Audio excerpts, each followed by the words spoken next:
So we have created a test setup method in our last video, and here we are creating all our test data that we generally require in all our test methods. The advantage of creating this test data in our test setup method is that now we do not have to create this test data again and again in each and every test method. But we will need to make some changes because some of our test methods require some extra data to be tested. So let's start with our test method 1 and then we will have a look at all our test methods. So here is our after insert handler test 1 and then we have a test 2 as well. Both of these methods actually test the same thing. The only difference is in the test method 2 we have few of the contacts which are marked as active. So now what I'll do, I'll copy these active contacts, or maybe I'll mark them active in my test setup method itself. So let's take a look at our test 1 and test 2.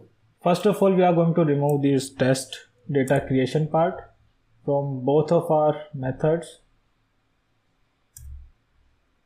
And let's take a look at test method 2 first because it needed some extra data to be tested. Like it has some of the contacts which were marked as true.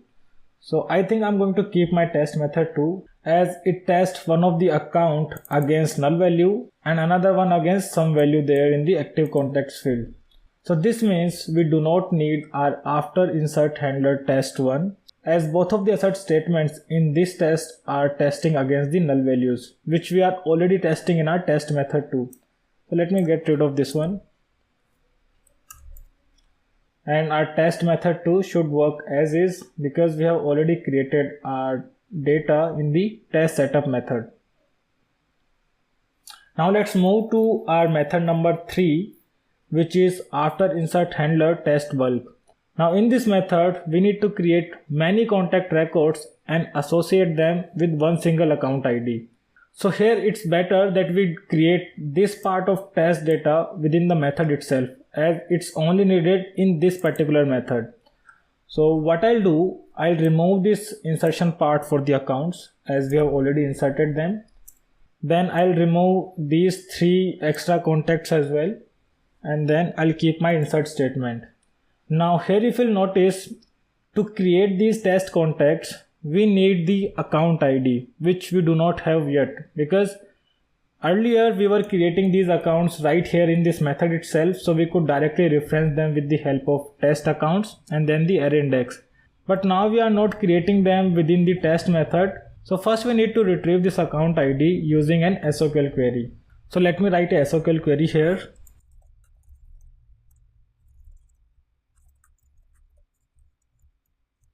Let's copy our first account name, which is test1, and paste it here. So now we have got our test account 1 and we can refer it inside our contact creation part. So this should insert 1000 more contacts and associate them with our test account 1. Now we need to have some assert statements.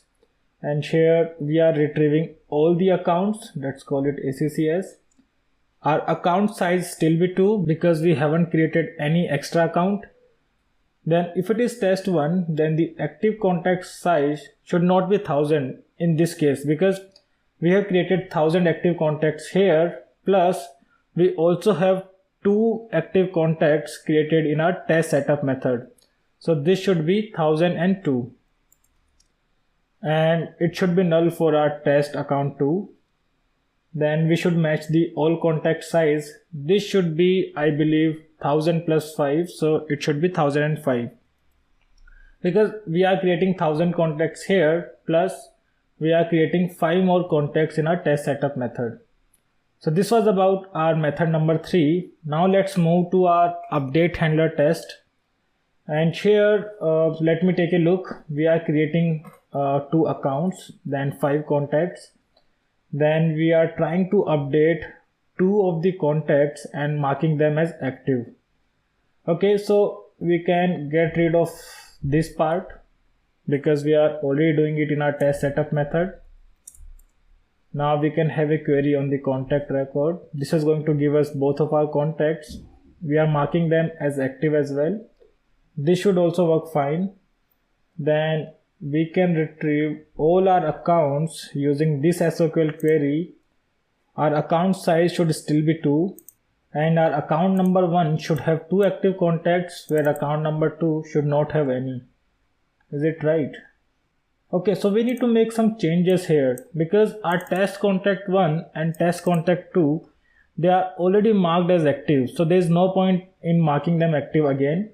So what I'll do, I'll make some changes, and here I'm going to mark my test contact 3 and test contact 4 as active, and then our total active contacts on account number 1 should be 4, because 2 of them are already created here and 2 of them we have updated in our update handler test method right here. So this should be 4. The second one should be null, and I believe this is going to work. Now let's move to our last test method. Here we are creating our accounts and contacts, so we can get rid of this part.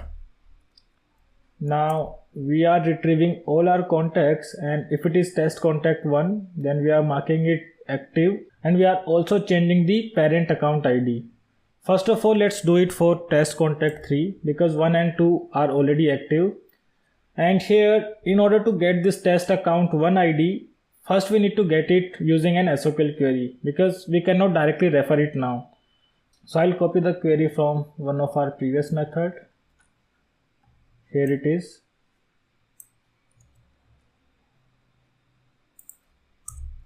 And instead of getting test 1, we are going to get the test 2 this time.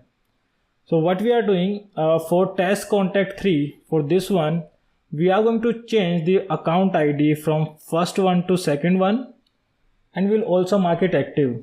In that case, we are going to check how many active contacts are there on our test account 1 and how many of them are there on our test account 2. So now let's change this test accounts 1 to maybe this one. Actually, let's name it test account 2, because we are getting the second test account. Now we are updating our contacts, then we retrieve all our contacts, and here we check if it is test account 1. Then it shouldn't be null, because we have 2 active contacts on our test account 1, which we create in our test setup method. But for test account 2, we should have 1 active contact. The reason is we are changing the account ID of our test contact 3 to the second account. Now I believe rest of the code should work fine. So if I do Ctrl Z, and if I go back to my previous state of this class, you will notice that the line of code in this class were 198, but right now it is 119. So we got rid of 80 lines of code which were having repetitive code, and we have centralized our test creation part in the test setup method itself. So use these test setup methods whenever you need to create some test data in your test class, and when this data is being required by multiple test methods. So now let's deploy our changes and let's run all our tests.